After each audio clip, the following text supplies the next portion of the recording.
आशा वर्करांना बीएलओच्या कामा सहकार्य म्हणून मुक्त करावं याकरता निवेदन देण्यात आलेले आहे आणि काल एक खूप मोठी घटनासुद्धा घडलेली आहे। आज तुम्ही नगरपंचायत बहादुरात आलेल्या आहात, काय सांगाल, काय चर्चा झाली आणि काय त्यावरती निष्कर्ष निघालेला आहे? हे बघा, आयटक महाराष्ट्राच्या वतीने जे BLO आणि SIRचं काम जे आशा आणि अंगणवाडी कर्मचाऱ्यांना दिलेलं आहे त्याचा आम्ही पूर्णतः विरोध करतो आहे। आपल्याला माहीत असलं पाहिजे की आशा या कर्मचारी नाहीत, या मानसेवी आहेत आणि यांचा कायदा 1951 कलम 32 हा शासकीय कर्मचाऱ्यांसाठी लागू होतो। त्या कायद्याअंतर्गत ज्या आशांनी काम नाकारलं त्या आशांच्या विरोधात FIR करण्याचं पत्र इच्छा CO साहेबांनी दिलं होतं आणि ते पत्र दिल्यानंतर काल पोलीस स्टेशनमधनं आशांना प्रचारण करण्यात आलं। त्यामध्ये आशा या दिवसभर आपल्या आरोग्याशी निगडीत कामाशी संबंधित असतात। त्यामध्ये एक आशा ही चक्कर येऊन पडली, तिला हाय BP असल्यामुळे, शुगर असल्यामुळे तिला ICUमध्ये ॲडमिट करावं लागलं आणि एक जीवितहानी होता काल आशांच्याच प्रयत्नातनं वाचली। तेव्हा हे मानसिक त्रास देणारे तुमचे CO आहेत बहादुरा नगर परिषदचे, यांना आज आम्ही हे सांगायला आलो होतो की तुमची दादागिरी आम्ही खपवून घेणार नाही।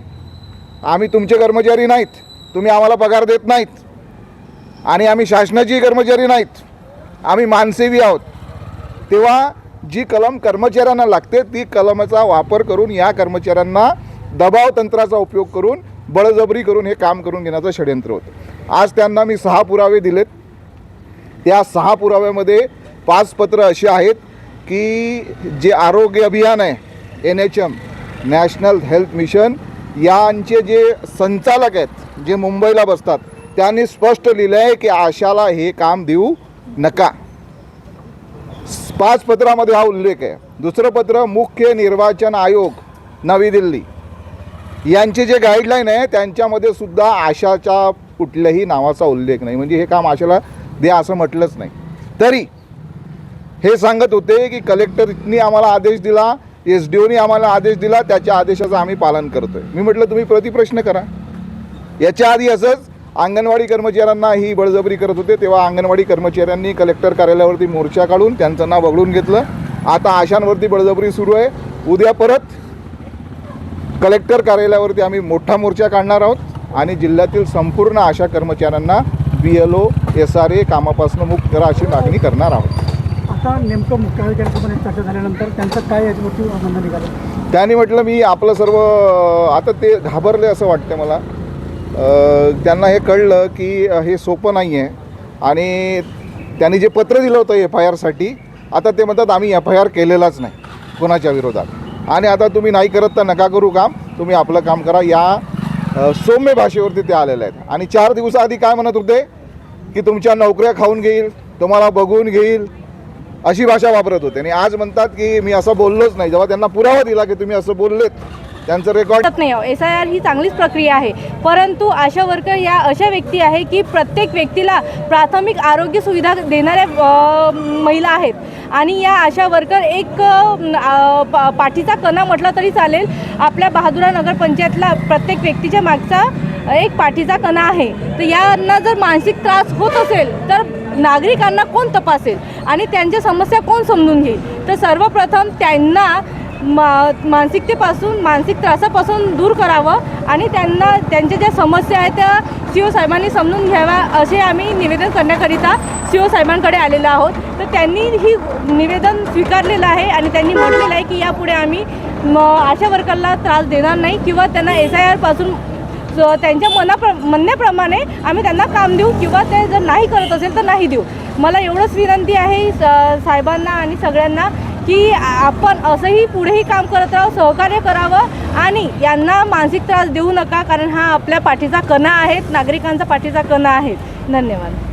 काय झालं नेमका प्रकार की काल तुम्ही पोलीस स्टेशनला गेले, तिथे एक आशा वर्कर चिंताजनक परिस्थिती निर्माण झाली, काय कशावरून झाले, काय प्रकार होता? काल आम्हाला फोन आला 10 वाजता की तुम्ही पोलीस स्टेशनला या, तुमच्या विरोधात गुन्हा दाखल केला आहे। गुन्हा दाखल केला। आम्ही कार्यक्षेत्रात असल्यामुळे आम्ही पोलिसांना सांगितलं की आम्ही कार्यक्षेत्रात आहोत, आम्ही आता तत्परतेने येऊ शकत नाही, आम्ही 2 वाजेपर्यंत सर्व आशा वर्कर येतो आणि प्रत्येकजण एरियामध्येच होत्या आणि ती आम्ही सर्वजणी गेलो. ती जास्त वेळ एरियात असल्यामुळे ते लवकर आली नाही. आणि तिथे आल्यानंतर आमचं त्यांनी म्हटलं की गुन्हा दाखल झाला, तुम्ही काम करा. पोलिस पण सुद्धा असे म्हणत होते की त्यांची जबाबदारी आहे म्हणे त्यांच्या घरच्या लोकांची, की त्यांनीच आपल्या घरच्या डिलेवरी बाईले पाहावं. तुम्ही नाही गेले असते तरी का फरक पडत होता, तुम्ही करायला पाहिजे होतं हे काम. पोलिसांनी पण म्हटलेलं आहे असं. तर म्हटलं मग ती आली, ती घाबरल्यासारखीच होती. पहिलेच तिला आम्ही म्हटलं आम्ही सांभाळलं आहे, तू बसताच तिनं एकदम हातपाय झटकून टाकले. आमच्या परिस्थिती आटोक्याच्या बाहेर होती. पण आम्ही तिथे तिला कसं तरी सांभाळलं, म्हणजे पूर्ण पडूनच गेली होती, बेसुद्धा झाली होती. आमची ते अवस्था पाहून आम्ही स्वतः घाबरून गेलो आहो.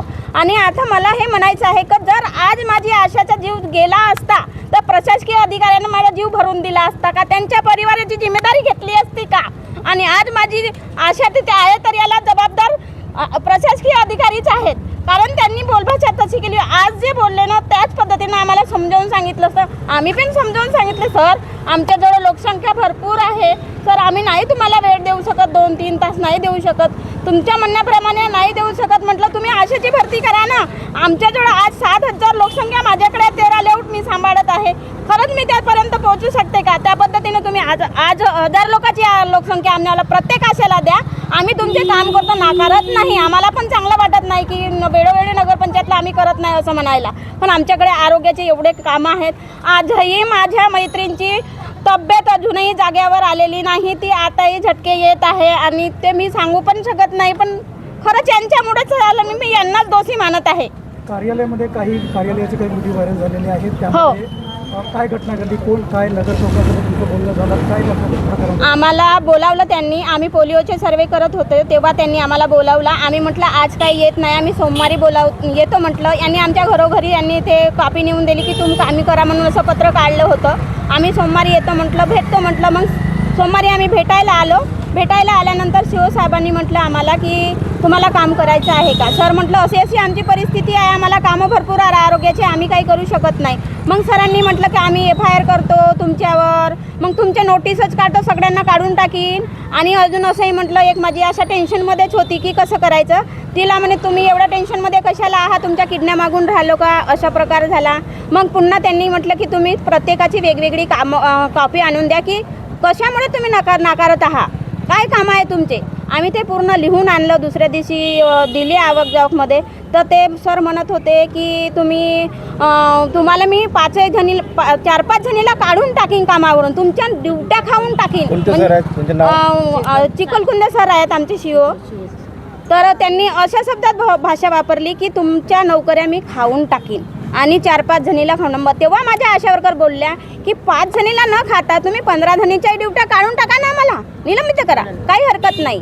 जे कारवाई करू शकता ते तुम्ही करू शकता, पण 5च जणीला ना, मला ज्याला काढूशा वाटेल मी त्याला काढीन, असं CO साहेबांनी बोललं. बंद करून हे काम करण्याबाबत बोलण्यात आलं. हां, तिथे एक नगरसेवक होते बालूजी घोडमारे, त्यांनी म्हटलं आहे की तुम्ही आरोग्याला आरोग्याचे कामं 20 दिवसासाठी बंद करा, पहिलं प्राधान्य याला द्या, SIRला पहिलं याला प्राधान्य द्या. ठीक आहे म्हटलं, आम्ही याला प्राधान्य देतो, तुम्ही 20 दिवसाच्या सुट्ट्या आमच्या आरोग्य डिपार्टमेंटकडून मागून आणा. आम्ही 20 दिवस रात्र आम्ही काम करून इथले दिवस रात्र आम्ही SIRचं काम करून, हेही महत्त्वाचंच आहे. पण आमच्या महत्त्वाचं ते आहे की डिलेवर माताला आम्ही कसं सोडून जाऊ. आज अंगणवाडी सेविका जरी CRचं काम करायला गेली तर त्यांची मदतनीच त्यांना सांभाळू शकते मुलांना. आम्ही काम सोडून गेलो तर आमचं काम कोण सांभाळेल हे सांगा मला. आता CO तुम्हाला काय म्हणाले? आता CO म्हणाले साहेब की आम्ही तुम्हाला हे काम देणार नाही.